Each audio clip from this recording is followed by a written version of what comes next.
What's up guys, it's Barrett back here with a bass guitar. I love this little bass guitar, he's fun to play. It's Yamaha. Today let's just talk about some bass, man. So I have this little backing track that the chords go in the first section, the A section, would go A minor and D, kind of back and forth.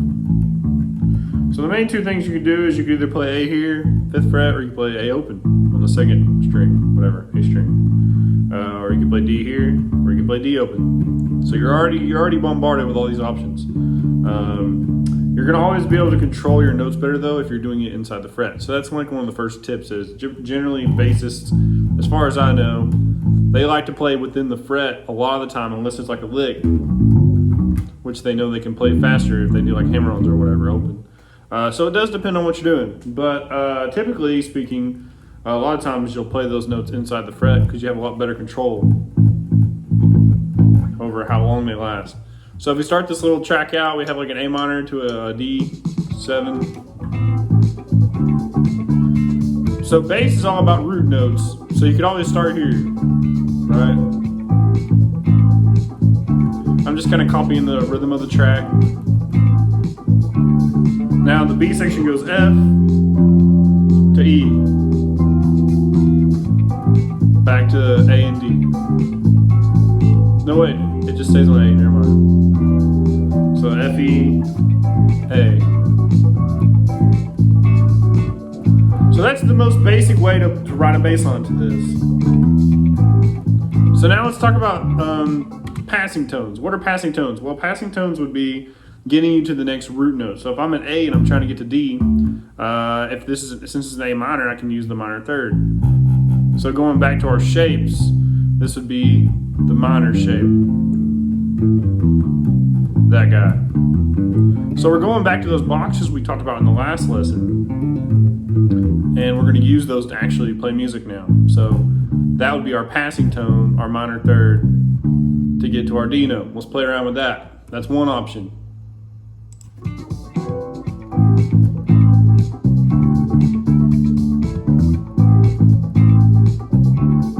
Now, you're probably saying, well, okay, that's a passing tone to get to the D chord. Well, what about getting back to the A chord?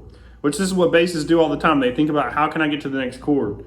Well, you could go to the 5th of the A, right here. So that's what I did. I went, all right, that's a 5. That's a 5th of the A. Or you can think of it as that part of the box. Okay, so boom, boom, boom. Third, minor third to get to the D. 5th of A. Or the 2nd of the D if you want to think of it that way. Minor third. So all I'm doing is choosing little notes to get to the next root note. Because these are our target notes, but we're choosing little notes, passing tones to get there. Another thing you could do is use the minor third, but do a half step before. You hear this a lot in jazz, but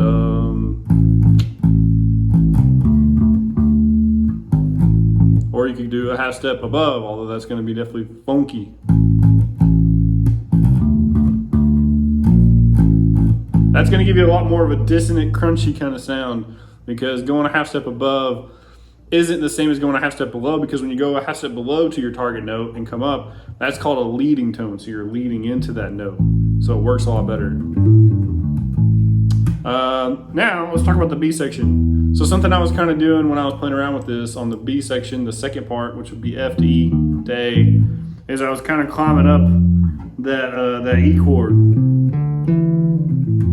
All right, so root, 3rd, 5th, this would be your flat 7, even though it is a major 7 chord in the track, so you could go over one more half step. And then get back to the A, or no, E, sorry. So let me show you, let me give you an example of that. Here's the D, here's the A minor, my passing tone getting back to the D.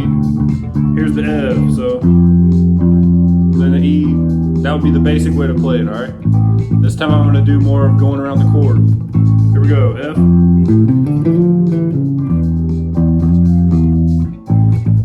Back to the A. So I kind of messed up on that F part, I should have done this.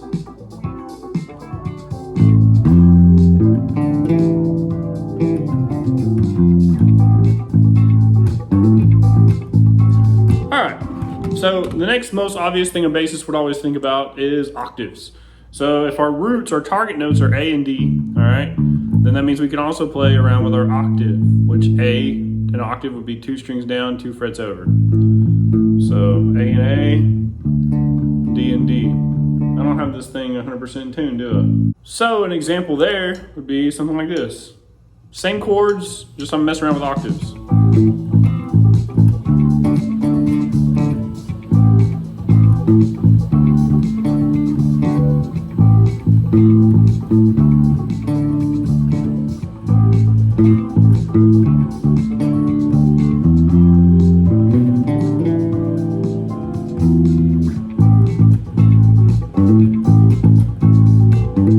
That's something bassists like to do a lot. They like to do a hammer-on into the octave. So you go from the flat 7 from the root, this guy, in that same minor shape, to the octave, and you do like a hammer-on. You hear that all the time. So you're coming from here, do the same thing on the D.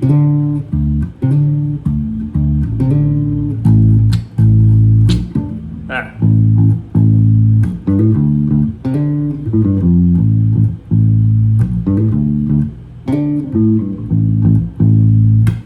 You could also add in fifths and octaves, so you could do stuff like. So your root, fifth is here, octave is here. So if my target note or chord is A or A minor, now I can play around with all 3 of those notes.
So then you just learn how to play around with all of that stuff, but still think about what chord am I going to next.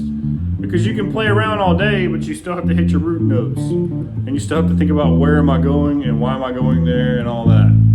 So that's the real challenge of bass. People think bass is really easy, and that's because if you do just stick with root notes, it is really easy. But if you try to think about all the passing tones getting into the next thing and all the shapes that are possible to kind of play around with and mess with, then it can get more complex. But it also gets more interesting musically. But of course, you don't need all those notes for real music and bass all the time. It's just something you can do. It's like a drummer doesn't need to play really crazy fills every single song, but they need to know how to play really crazy fills for when the time comes musically. Anyways, so now let's go through some of the shapes and let's just kind of play around with those shapes. So I've already done a lot with minor pentatonic, so I'm not going to mess with that much. This time I'm only going to mess with the major pentatonic.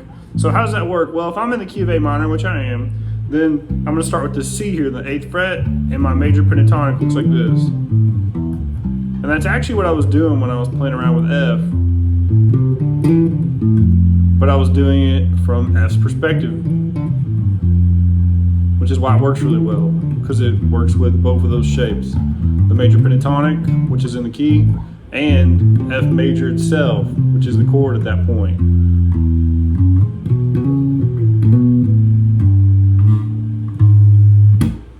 So let's just mess around with just that position, just this basically C major, or the major relative to the A minor. In other words, A minor and C major have a special relationship. They're what's called relative major and minor. So whatever major or minor key you're in, they're going to be 3 frets apart from each other, a whole step and a half step apart from each other. Actually, it's 4 frets. So let's play around with that. We'll see what happens.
So that would obviously be more for like a solo purpose, right? Or you could use that as like fills, like you're going.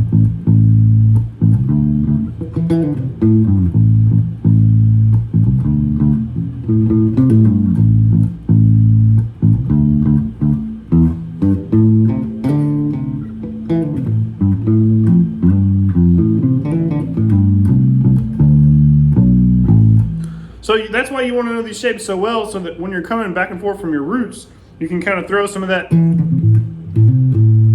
in the C major, relative major shape in there with some of your A minor licks, your actual riff. That would be like the fills, right? So that's the A minor pentatonic, right? C major. Then we go to the boot shape. And so that's located right here.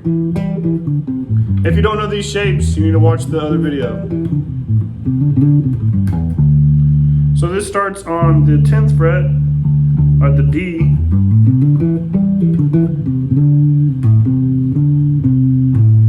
And these go in order, by the way. The minor shape, major shape, and then the boot.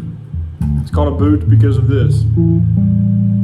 So now I'm just going to play along with this track and only play in the boot position.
So that position doesn't sound 100% that good with this little tune. So what I would do is I would probably use that as just an extension. Since the C major shape did sound so good, or the form did sound so good with the track, then I would probably just use this boot as an extension from my C major.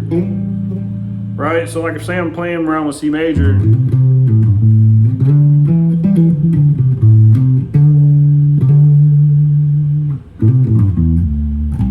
Because you can do that too. You can play around with both. Let me try playing around with both.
So then after the boot, you get the two puzzle pieces. You get the big on top, small on bottom.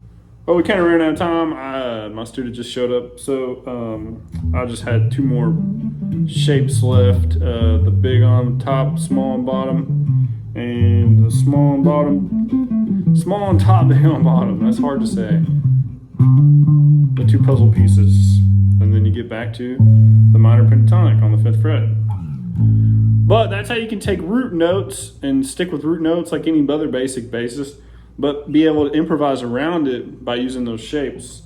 Minor pentatonic, C major pentatonic, your D boot shape, your E big little puzzle piece, your G little big puzzle piece, and your A minor once again.